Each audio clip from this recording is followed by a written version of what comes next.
옆사람 보시면서 우리 교회 인사하겠습니다. 당신은 은혜 덩어리십니다. 거룩한 주일 주님 앞으로 잘 나오셨습니다. 예배 후에 남전도에 원리회가 있다고 합니다. 남전도 회원들은 원리회에 참석해 주셨으면 감사하겠습니다. 아침에 뉴스를 보니까요, 7,560명인가요? 7,650명인가 7,560명인가 코로나 환자 수가 역대 두 번째로 가장 지금 많이 발생했다고 해서 상당히 이렇게 위중한 상황인데, 우리가 교회 예배 드릴 때 정말 방역 수칙을 잘 지키면서 우리가 예배 드렸으면 좋겠습니다. 우리 또 권사님 중에서 또 백신을 안 맞으신 권사님이 계시기 때문에 우리가 마스크 이렇게 벗지 않고 이렇게 할 수만 있으면 방역 수칙 잘 지켜서 백신 맞으신 분들은 그렇게 상관이 없지만 관리가 덜하겠지만, 우리 권사님들도 어린아이들이 백신을 안 맞았기 때문에요, 우리가 방역 수칙을 잘 지켜가면서 하나님께 또 감사함으로 예배드렸으면 좋겠습니다. 예, 계속해서 우리가 요한복음 말씀을 통해서 은혜를 나누고 있습니다. 지난 주에는 요한복음 16장 13절 말씀을 중심으로 은혜를 나눴습니다. 요한복음 16장 13절에 보면요, 그가 너희를 모든 진리 가운데로 인도하시리니 그가 스스로 말하지 않고 오직 들은 것을 말하며 장래 일을 너희에게 알리시리라 라고 예수님께서 말씀하십니다. 그래서 우리에게도요, 성령이 임하게 되면 우리가 스스로 말하지 않게 된다고 말씀을 드렸습니다. 성령이 우리 안에 오시기 전에는 우리가 내 마음대로, 내 생각대로, 내 정욕대로 함부로 말했지만, 성령께서 우리 안에 오시면 성령은 스스로 말하지 않고, 그러니까 하나님께로부터 들은 것, 하나님의 뜻과 하나님의 경륜과 하나님의 심정을 말씀하시는 분이 성령님이시기 때문에, 우리 안에 성령님이 오셔서 성령께서 우리를 주장해 주시게 되면요, 우리가 성령의 사람이 돼서 그때는요, 우리도 내 마음대로 함부로 말하는 것이 아니라 우리를 통해서 하나님의 뜻과 하나님의 심정이 우리 입술을 통해서 나오게 되는 것입니다. 여러분, 그래서요, 예수 믿고 성령의 사람이 돼서 성령으로 충만하게 되면요, 그 사람의 입술을 통해서 사랑의 말, 생명의 말, 복음의 말, 바로 이렇게 살리는 말, 이런 말이 입술을 통해서 나오게 됨으로써 그 사람을 통해서 가장 중요한 열매, 바로 사랑의 열매를 맺게 되는 줄 믿습니다. 여러분, 왜 그런가 하면요, 하나님은 사랑이시기 때문입니다. 예수님께서도 새 계명을 주셨는데, 내가 너희를 사랑한 것 같이 너희도 서로 사랑하라 말씀하셨기 때문에, 성령으로 충만하게 되면요, 우리 마음이 하나님의 사랑으로, 예수님의 사랑으로 충만하게 돼서요, 우리를 통해서도 사랑의 말, 살리는 말, 생명의 말, 은혜의 말이 나오게 되는 줄 믿습니다. 우리의 인생이 너무나도 짧습니다.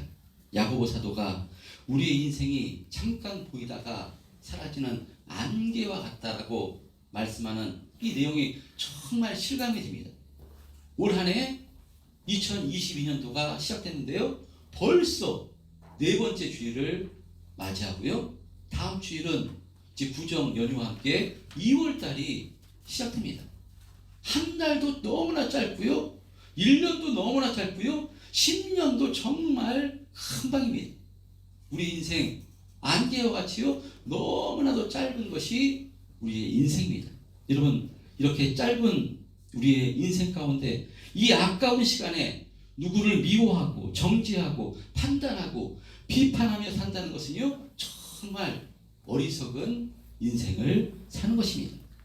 성령 받기 전에는 우리가 이런 어리석은 인생을 살았을 수 있지만, 그러나 우리는 이제 성령 받아 하나님의 사랑인 예수님이 바로 성령으로 우리와 함께하는 존재가 된 것이니까요. 날마다 성령으로 충만하셔서 정말 우리 입술을 통해서요 사랑하며 섬기며 감사와 기쁨으로 충만해서 날마다 승리하는 그런 신앙생활, 승리하는 믿음의 길을 걸어가시는 저와 여러분 다 되었으면 좋겠습니다. 자, 이와 같이 성령이 임하면 우리에게 복된 삶을 살 수 있도록 도와주시겠다고 말씀하는 것인데, 계속해서 예수님께서는요 13절에 보면, 마지막 절에 보면요, 제자들에게 장래일을 또 너희에게 알리시리라 말씀합니다. 장래일 무엇이겠습니까? 장래 10년 뒤에는 집값이 그냥 10배로 오른다더라, 땅값이 10배로 오른다더라, 이것이 장래일이 아님을 우리가 잘 알고 있습니다. 장래일, 예수 믿고 우리의 장래가 결국은 어떻게 될 것인가 성령을 통해서 가르쳐 주시는 것입니다. 그래서요 성령 받아 성도인 우리의 인생이 궁극적으로 어떻게 끝맺음을 될 것인가를 알게 되면 오늘의 현실이 고달프고 힘들어도요 절대로 그것 때문에 삶을 포기하거나 낙심하며 절망하는 인생을 살지 않게 되는 것입니다. 왜냐하면 성령 받아 예수님을 나의 구주로 고백한 인생은요 바로 반드시 영원한 생명, 영원한 안식을 누리며 살게 될 것을 알기에 성령께서 주시는 이 믿음으로 날마다 세상을 견디고 이기고 승리하는 삶을 살게 되는 줄 믿습니다. 할렐루야. 자, 그리고 이어서 예수님께서는 오늘 본문의 14절 15절에 어떤 말씀을 하시는가 하면요, 14절 15절 우리 한번 합독해 보겠습니다. 시작. 그가 너의 영광을 나타내리니 내 것을 가지고 너희에게 알려주겠으리라.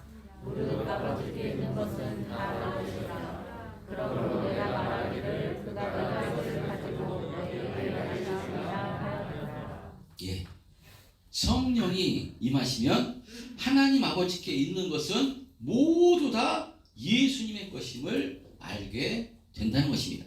그러니까 하나님 아버지의 것과 성자 되시는 그리스도의 것 사이에는 아무런 차이가 없는 것입니다.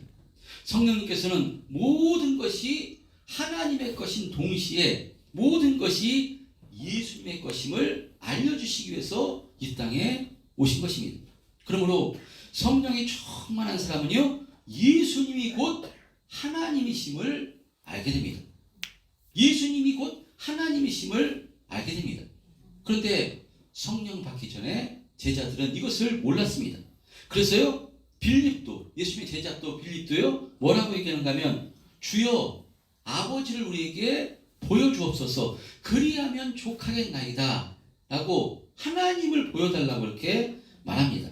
그래야 때 예수님께서는요 요한복음 14장 9절 이하에 예수께서 이르시되 빌립아 내가 이렇게 오래 너희와 함께 있으되 내가 나를 알지 못하느냐, 나를 본 자는 아버지를 보았거늘 어찌하여 아버지를 보이라 하느냐, 내가 아버지 안에 거하고 아버지께서 내 안에 계심을 믿으라. 그렇지 못하겠거든 내가 행한 일로 말미암아 행하는 그 일로 말미암아 나를 믿으라 라고 이렇게 말씀합니다. 성령 받기 전에는요 예수님이 하나님이신 줄을 알지 못했기 때문에 빌립이 바로 이런 요구를 합니다. 그러나 성령 받으면 예수님은 하나님과 하나된 존재예요.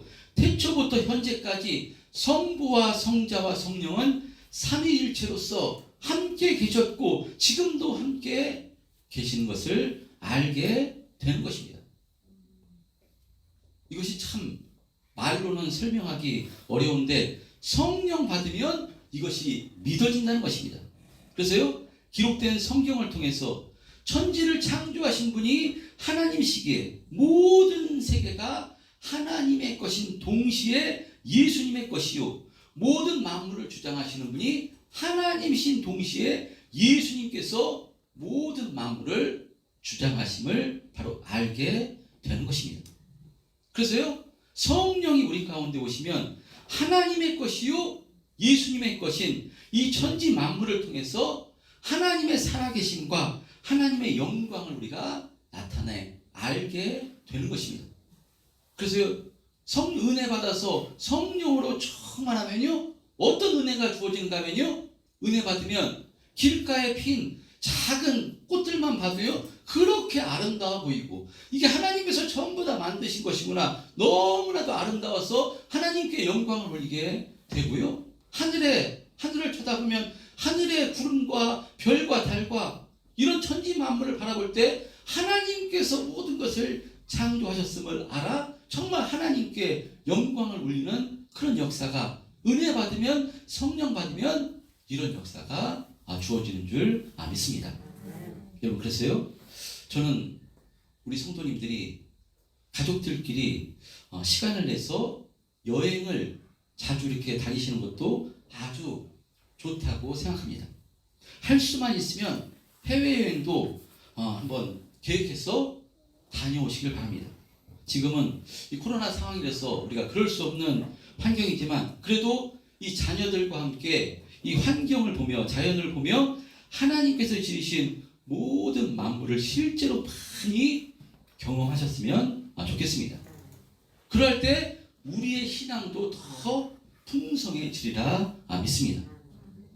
저도 사실 아이들이 어렸을 때 예배가 우선이었기 때문에, 수요 예배, 금요철야 예배가 우선이었기 때문에 이렇게 하나님께서 만드신 모든 만물을 자녀들과 함께 나누며 보여주며 함께하는 시간을 많이 갖지 못해서 지나고 나니 조금 아쉬운 부분이 있습니다. 그래서 저는 우리 성도님들은 되도록 아이들이 어렸을 적에 많이 같이 여행을 다니심으로요 하나님께서 만드신 그 자연을 더 많이 경험케 하시는 것을 권해드립니다. 목사님, 예배에 목숨 걸어라, 예배 생활을 잘해라, 이것을 말씀해야지 무슨 여행을 다니라고 말씀하십니까? 라고 속으로 혹시 생각하시는 권사님이, 집사님이 계실지 모르겠는데요, 여러분, 신앙생활 가운데, 우리 성도 가운데 가장 중요한 것은 예배입니다. 뭐 두말할 것도 없습니다. 가장 중요한 것이 예배입니다. 여러분, 그런데 예배인데, 그런데 시편 24편 1절에 보면요, 땅과 거기 충만한 것과 세계와 그 중에 거하는 자가 다 여호와의 것이니라 라는 말씀을 실제 자연을 통해서 경험하고, 또 말씀을 통해서 깨달아 알게 하기 위해서요, 우리가 참 삶 속에서 바쁘고 여러 가지 상황과 여건이 어렵겠지만 눈을 들어서 하나님께서 만드신 이 자연 만물을 친히 경험하는 것도 우리의 신앙이 풍성해지는 것이라고 생각돼서 이런 말씀을 드립니다. 할렐루야. 그래서요, 목사님들도 안식년 같은 경우에는 그래서 성지순례도 다녀오시고요, 시간을 내서 이 안식년 같은 경우 자연과 함께하며 하나님의 말씀을 묵상하고 이렇게 하는 이유도 무엇인가면요, 더 하나님의 은혜를 경험해서 더 하나님의 은혜로 풍성하게 돼서 사역을 더 잘하기 위해서 하나님 말씀을 더 풍성하게 잘 증거하기 위해서 이렇게 이 목사님들도 그런 시간을 갖습니다. 저는 그런 의미로 제 다음 목회하시는 목사님한테는요, 우리 교회가 풍성하게 성장해서 그 목사님께는요, 그 성지순례도 다녀오시라고 이렇게 경비도 지원하고 그런 교회로 성장했으면 좋겠습니다. 할렐루야. 할렐루야. 네. 그리고 이어서 예수님께서는요, 어떤 말씀을 하시는가 하면요, 우리 16절 우리 말씀 한번 합독해 보겠습니다. 16절 시작. 조금 있으면 너희가 나를 보지 못하겠고 또 조금 있으면 나를 보리라 하시니. 예, 예수님께서 조금 있으면 너희가 나를 보지 못하겠고 또 조금 있으면 나를 보리라. 조금 있으면 너희가 나를 보지 못하겠다는 것은 무슨 말씀이겠습니까? 예수님께서 십자가의 길을 앞에 두고 이제 십자가에서 죽으실 때 제자들은 다시 예수님을 보지 못할 것입니다. 또 좀 길게는요, 예수님께서 부활하시고 승천하시면 이 제자들이 다시 보지 못할 것이고요, 또 조금 있으면 나를 보리라 말씀하신 것은 십자가에서 죽으시는 것으로 끝나는 것이 아니라 3일 만에 부활하실 것을 말씀하는 것이요, 또 예수님께서 부활 승천하셔서 이 땅에서 재림하실 것을 말씀하는 내용이 이 말씀입니다. 예수님께서 조금 있으면 너희가 나를 보지 못하겠고 또 조금 있으면 나를 보리라 라고 이렇게 말씀하십니다. 자, 그런데 제자들은 성령 받지 못했기 때문에요, 이게 무슨 말씀인지 알아듣지를 못합니다. 아니, 예수님께서 지금 그래서 무슨 말씀을 하는 것이냐, 제자들끼리 수군거리며 반문할 때 예수님께서는 제자들이 예수님께 물으실 줄을 묻고자 함을 알고요, 이와 같이 말씀하시는데 19절 20절입니다. 19절 20절,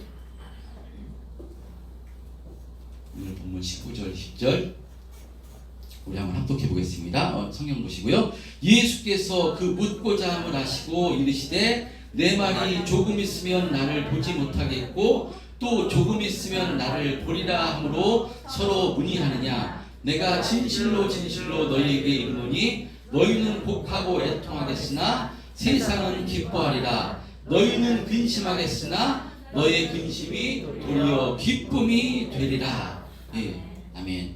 조금 있으면 나를 보지 못하겠고 또 조금 있으면 나를 보리라 하신 것은 예수님의 십자가의 죽으심과 다시 살아나심, 부활을 말씀하는 것으로서 이렇게 예수님께서요, 십자가에서 처참하게 죽임을 당할 때 제자들은 자신의 스승이신 예수님께서 죽으셨기에 곡하고 애통할 것이나, 그러나 이때 예수님을 눈의 가시처럼 여겼던 유대 종교 지도자들과 그 무리들은 기뻐할 것이라고 말씀합니다. 그러나 이것으로 끝나는 것이 아니라요, 예수님을 떠나보내고 근심하던 제자들이 근심이 아니라 도리어 기쁨이 될 것이라고 말씀합니다. 무엇 때문이겠습니까? 그래서 예수님께서 죽으시고는 끝나는 것이 아니라 부활하셔서 이 부활의 생명을 제자들이 바라볼 때 기뻐할 것이라고 말씀합니다. 그래서 이 기쁨에 대해서 예수님께서 비유로 어떤 말씀을 하시는가 하면요, 21절에 보면 여자가 해산하게 되면 그때가 이르렀으므로 근심하나 아기를 낳으면 세상에 세상난 기쁨으로 말미암아 그 고통을 다시 기억하지 아니하느니라 말씀합니다. 여러분, 여자가 해산하는 고통 얼마나 큰 고통입니까? 남자인 저희들은 경험을 하지 못해서 잘 알 수 없지만 이 고통, 온 몸의 뼈가 으스러지는 정말 엄청난 고통이라고 합니다. 그러나 여자가 이 아이를 낳을 때 그 고통 때문에 평생을 괴로워하고 힘들어하는 사람은 없습니다. 무엇 때문이겠습니까? 그 고통을 통해서 가장 큰 기쁨, 자신의 자녀를 출생하는 그 생명의 기쁨으로 말미암아 그 해산의 고통을 기억하지 않는 것입니다. 그런데 이렇게 자신의 자녀를 낳은 이 생명의 기쁨은요, 변함없이 계속해서 기쁨으로 충만하지는 못합니다. 왜 그렇습니까? 이렇게 엄청난 해산의 고통을 통해 낳은 자신의 생명과도 같은 아이가 자라면서 때로는 이 부모에게 고통을 가져다 주기도 하고 근심을 가져다 주기도 하고 부모에게 슬픔을 안겨주기도 하기 때문입니다. 자녀를 키우고 기르는데 어떻게 행복하기만 하고 기쁠 수가 있겠습니까? 그렇게 자신의 자녀로 말미암아 생명의 기쁨으로 충만했는데 자녀로 말미암아 소가리를 하고 또 가슴이 아플 때가 너무나도 많기 때문입니다. 무엇 때문이겠습니까? 아담의 범죄로 인간의 죄성 때문에 불완전하기 때문에 그렇습니다. 연약하기 때문에 그런 것입니다. 여러분, 그런데요, 예수님께서 주시는 기쁨은 변하지 않는 기쁨이요, 그 기쁨을 빼앗을 자가 없다라고 말씀합니다.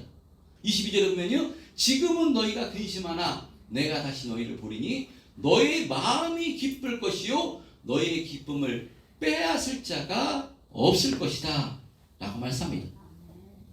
예수님의 죽으심을 보고 애통하며 근심하던 제자들이 예수님의 부활하심을 보고 기쁨으로 충만합니다. 그런데 그 예수님의 기쁨은요, 어느 누구도 빼앗을 수 없는 기쁨이라고 말씀합니다. 다시 말해, 어떤 상황, 어떤 환경 가운데서도 그 기쁨은요, 빼앗을 수 없는 기쁨, 영원한 기쁨이라고 말씀합니다. 아니 어떻게 그 기쁨은 영원한 기쁨이 될 수 있는 것인가? 그것은요, 예수님께서 부활하신 그 부활의 생명은요, 인간의 생명과는 다르게 영원한 생명이요, 완전한 생명이기 때문에 영원하고 완전한 기쁨이라고 성경은 바로 주님께서는 말씀하고 있는 것입니다. 여러분, 바로 예수님께서 육체를 입고 이 땅에 오셔서 십자가에서 살찌고 피 흘려 죽으신 이유가 무엇인가 하면요, 이 완전하고도 영원한 기쁨, 영원한 생명을 주시기 위해서 이 땅에 오시고 십자가에서 죽으신 것입니다. 바로 우리 가운데 성령이 그래서 임하게 되면요, 이 영원한 생명의 진리를 깨닫고요, 우리에게도 어느 그 무엇도 빼앗을 수 없는 이 기쁨으로 충만하게 되는 줄 믿습니다. 그래서 예수님께서는요, 23절에 뭐라고 말씀하는가 하면요, 그날에는 너희가 아무것도 내게 묻지 아니하리라 라고 말씀합니다.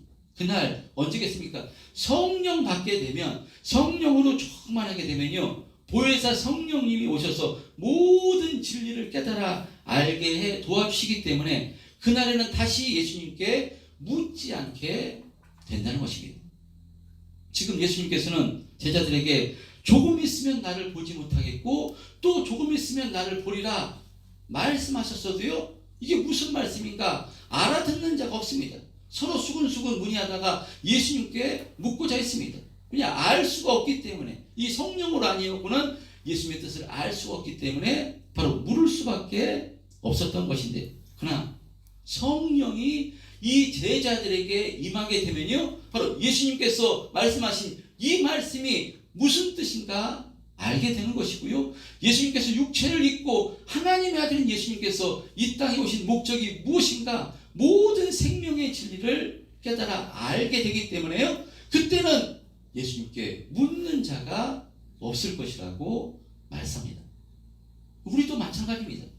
성령 받기 전에는, 성령으로 충만하기 전에는 예수를 믿으면 구원받는다고 하는데, 예수님께서 십자가에서 죽으시고 부활하신 것이 나를 위해 죽으시고 부활하셨다고 하는 것인데, 이것이 무슨 뜻인가? 예수님께서 부활하셔서 재림하신다고 하시는데 이게 진짜 그런 것인가? 의문이 생깁니다. 진짜 그런 것인가? 의문이 생기는데요, 성령 받아 성령으로 충만하게 되면 이 기록된 하나님의 말씀, 이 진리의 말씀이 확실히 깨달아 알게 되고, 이것이 믿음 돼서요, 그래서 그것을 묻는 것이 아니라요, 그때는 이 땅에서 주님께서 다시 재림하신다고 하셨는데, 그래서 주님 만날 날을 기다리며 주님이 기뻐하신 뜻대로 살기를 힘쓰게 되는 것입니다. 성령 임할 때 예수님께 묻지 않아도 되고요, 기록된 성경의 말씀이 믿는 데서 이와 같은 삶을 살게 되는 것입니다. 할렐루야. 그래서 예수님께서요, 오늘 23절 중반부에 이렇게 말씀합니다. 내가 진실로 진실로 너희에게 이르노니 너희가 무엇이든지 아버지께 구하는 것을 내 이름으로 주시리라. 24절 이렇게 말씀하십니다. 시작. 지금까지는 너희가 내 이름으로 아무것도 구하지 아니하였으나 구하라 그리하면 받으리니 너희 기쁨이 충만하리라. 예수님께서 마지막으로 뭐라고 말씀하시는가 하면요, 구하라고 말씀합니다. 기도할 것을 말씀합니다. 요한복음 13장 마지막 만찬에서부터 계속해서 하시는 말씀 중에 기도할 것을 3번씩이나 말씀하셨는데요, 또 4번째 기도할 것을 말씀하십니다. 예수님께서는 너희가 지금까지는 아무것도 구하지 아니하였다라고 말씀합니다. 진짜 아무것도 구하지 아니하였나? 많이 구했습니다. 제자들이 많이 예수님께 기도했습니다. 무엇까지 구했는가 하면요, 야고보와 요한은 자리 청탁까지 구했습니다. 기도했습니다. 많은 것을 구했는데요, 예수님께서는 그러나 지금까지 너희들은 내 이름으로 아무것도 구하지 아니었다라고 말씀합니다. 무슨 뜻이겠습니까? 너희들이 원하는 것이 아니라 내가 주고 싶은 것이 있는데, 내가 너희한테 꼭 주고 싶은 것이 있는데 그것은 너희가 지금까지 구하지 아니하였다. 구하라고 말씀하는 것입니다. 그러니까 주님께서, 하나님께서 우리에게 주고 싶은 축복이 있습니다. 최고의 축복, 그것은 너희들이 지금까지 구하지 않았는데 구하라고, 그러면 내가 주겠다고 말씀하셔서, 주고 싶으셔서 기도하라고 구하라고 말씀합니다. 자, 그러면 그 우리에게 주시고자 하는 최고의 축복, 제자들에게 주시고자 하는 최고의 축복 무엇인가? 우리 누가복음 11장 10절에서부터 13절 말씀을 한번 합독했으면 좋겠습니다. 누가복음 11장 10절에서부터 11절 시작. 구하는 이마다 받을 것이요 찾는 이는 찾아낼 것이요 두드리는 이에게는 열릴 것이니라. 너희 중에 아버지 된 자로서 누가 아들이 생선을 달라 하는데 생선 대신에 뱀을 주며 알을 달라 하는데 전갈을 주겠느냐. 너희가 악할지라도 좋은 것을 자식에게 줄 줄 알거든 하물며 하늘 너희 아버지께서 구하는 자에게 성령을 주시지 않겠느냐 하시니라. 너희가 아무리 악할지라도 자식에게 가장 좋은 것을 줄 줄 알거든 그것이 아버지인데 하늘 아버지께서 구하는 자에게 가장 좋은 것을 주시지 않겠느냐 라고 말씀하면서요 무엇을 주시겠다고 말씀하는가 하면요 성령을 주시겠다고 말씀한 것입니다. 그러니까 가장 좋은 것은 무엇인가 하면요 성령입니다. 여러분 성령 이 누가복음 11장 말씀은 이 제자들이 무엇을 구하는 내용 속에 말씀하시는 내용인가 하면요 바로 예수님께 기도를 가르쳐 주옵소서 라고 기도를 가르쳐 달라고 구하는 내용 중에 마지막 핵심에 예수님께서는 기도하는 자에게 하나님께서는 가장 좋은 것 성령을 주신다고 말씀하는 것입니다. 여러분 성도의 특권 중에서 가장 큰 특권이 무엇이겠습니까? 여러 가지 특권 중에서요 가장 큰 특권 중에 하나는요 하나님께 기도할 수 있다는 것입니다. 죄인에서 의인 되었기 때문에 죄인 때는 하나님 앞에 나가서 기도할 수가 없었습니다. 제사장이 대신 나가서 구했는데요 이제 예수님께서 우리를 죄인에서 의인 되게 해주셨기 때문에 이제는 하나님께 나가서 기도할 수 있는 존재가 된 것이 성도입니다. 할렐루야. 최고의 특권 하나님께 직접 우리가 기도할 수 있는 것입니다. 그런데 기도할 때 하나님 아버지께서는요 우리에게 최고의 축복을 허락해 주시는데 성령을 허락해 주시겠다고 말씀하는 것입니다. 여러분 왜 성령이 최고의 축복이겠습니까? 성령 받아 그러니까 성령을 주시겠다는 것은요 우리에게 다시 성령을 주시겠다는 것이 아니라 이미 성령 받아 예수님이 누구시고 하나님이 누구시고 구원이 무엇인가 알게 되었기 때문에 이 성령으로 주시겠다는 것은 성령의 충만함을 우리에게 주시겠다고 말씀하는 것입니다. 여러분 성령으로 충만하면요 우리가 이 구원의 진리 생명의 진리를 알게 돼서 우리가 어떤 상황 어떤 어려움 가운데서도요 그것이 문제가 되지 않고요 우리 기쁨을 빼앗을 수 없는 그런 믿음이 되기 때문에 그런 믿음이 세워지기 때문에 가장 큰 축복이 성령이요 성령 충만함을 받는 것입니다. 여러분 아무리 세상이 우리를 힘들게 하고 우리 기쁨을 빼앗으려 악한 마귀가 물질을 통해서 환경을 통해서 우리를 교묘하게 흔든다 할지라도요 성령으로 충만할 때 거기에 속지 않고 날마다 주님 주시는 평안을 누리며 이기고 승리하는 삶을 살게 되는 것이니까요 최고의 축복이 성령 받는 것이요 성령으로 충만케 될 것입니다. 성령으로 충만하게 되면요 하나님의 사랑을 깨닫게 됩니다. 이 하나님의 사랑에서 어느 그 무엇도 우리를 끊을 수 없음을 알게 되는 것입니다. 성령을 충만할 때 이 말씀이 확실히 믿음돼서 그 자유함을 통해서 정말 참 자유함 참된 평안을 누리게 되는 것입니다. 그래서 로마서 8장 35절에요 이렇게 말씀합니다. 제가 너무나도 좋아하는 말씀 로마서 8장 35절 누가 그리스도의 사랑에서 우리를 끊을 수 있으리요 환난이나 곤고나 박해나 위협 기근이나 적신이나 위험이나 칼이랴. 38절 39절 합독해 보겠습니다. 시작. 내가 확신하노니 사망이나 생명이나 천사들이나 권세들이나 현재일이나 장래일이나 능력이나 높음이나 깊음이나 다른 어떤 피조물이라도 우리를 우리 주 그리스도 예수 안에 있는 하나님의 사랑에서 끊을 수 없으리라. 할렐루야. 이것이 성령으로 충만하게 되면요, 이것이 믿어진다는 것입니다. 이것이 믿어지기 때문에 우리를 하나님의 사랑에서 끊으려 하면, 우리 기쁨을 빼앗으려 하면 누구를 이겨야 됩니까? 우리 속에 계신 성령님을, 주님을 이겨야 됩니다. 근데 주님을 이길 자가, 하나님을 이길 자가 어디 있겠습니까? 악한 마귀가 어떻게 이길 수 있겠습니까? 악한 마귀는 이미 머리통이 깨진 존재고요, 이미 진 존재입니다. 그렇기 때문에 성령으로 충만하면 이 우리 기쁨을 빼앗을 자가 없음을 확실히 알기 때문에, 하나님의 사랑에서 우리를 끊을 자가 없음을 알기 때문에 우리가 참 자유함을 누리고요, 참된 평안을 누리게 되는 줄 믿습니다. 그럼 우리가 많이 기도해야 됩니다. 여러 가지를 기도해야 됩니다. 일용할 양식을 위해서 기도하셔야 되고요, 여러 가지 자녀들 위해서 기도하셔야 되고요, 모든 문제를 가지고 우리가 하나님께 나가서 기도할 수 있습니다.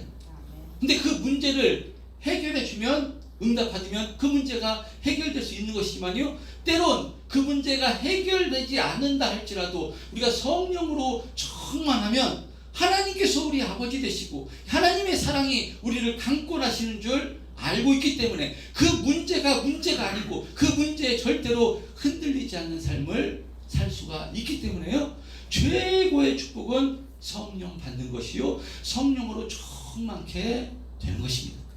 할렐루야. 여러분, 성령으로 충만케 되면 근심과 걱정과 염려를 이기게 되는 것입니다.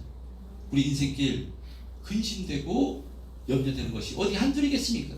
물질의 문제, 환경의 문제, 직장의 문제, 우리 살아가면서요, 이 문제가 하나 해결되면 또 한 문제가 우리에게 달려오고요. 그래서 제가 산보다는 바다를 좋아합니다. 바다를 보면요, 파도를 한번 보십시오. 파도가 한번 밀려갔다 그러면 또 파도가 밀려옵니다. 근데 똑같은 파도가 아닙니다. 파도를 보면 다른 색깔의 다른 모습으로 파도가 계속 밀려옵니다. 그 밀려오는 것이 우리의 인생일 수 있습니다. 우리 인생 가운데 근심과 걱정과 염려거리가 어떻게 없을 수 있겠습니까? 근데 그 근심과 걱정과 염려거리가 있는 우리 인생 가운데서도 참 평안을 누리고요, 감사로 충만한 삶을 살 수 있는 것은 우리가 성령으로 충만해서 이 하나님의 사랑이 우리를 붙들고 계시고, 이 하나님의 사랑이 우리를 날마다 인도하고 계심이 믿어질 때, 그런 상황 가운데서 우리가 이 평안을 누리고 감사로 충만한 삶을 살게 되는 줄 믿습니다. 예수 믿는 사람은요, 우리 기쁨을 그 어떤 무엇도 빼앗을 수 없는 존재가 예수 믿는 사람입니다. 성령으로 충만할 때 이것이 확실히 믿음되는 줄 믿습니다. 오늘 한 주간 또 우리의 한 주간의 삶이 또 시작됐습니다. 우리의 삶 속에서 여러 가지 또 아직 해결되지 못한 근심, 걱정, 염려가 있으실 줄 믿습니다. 그런데 그것을 무엇으로 이기겠습니까? 우리가 하나님의 사랑으로 이기고요, 하나님의 말씀으로 이기고요, 성령 충만함으로 우리가 이길 수 있으리라 믿습니다. 한 주간 성령 충만함으로, 이 하나님의 사랑 안으로 깊이 들어가셨어요. 이 하나님의 사랑으로 충만하셔서 한 주간 또 뚜벅뚜벅 이기고 승리하는 믿음의 길을 힘있게 걸어가시는 우리 참된 평안교회 성도님들 다 되시기를 주님의 이름으로 축원드립니다.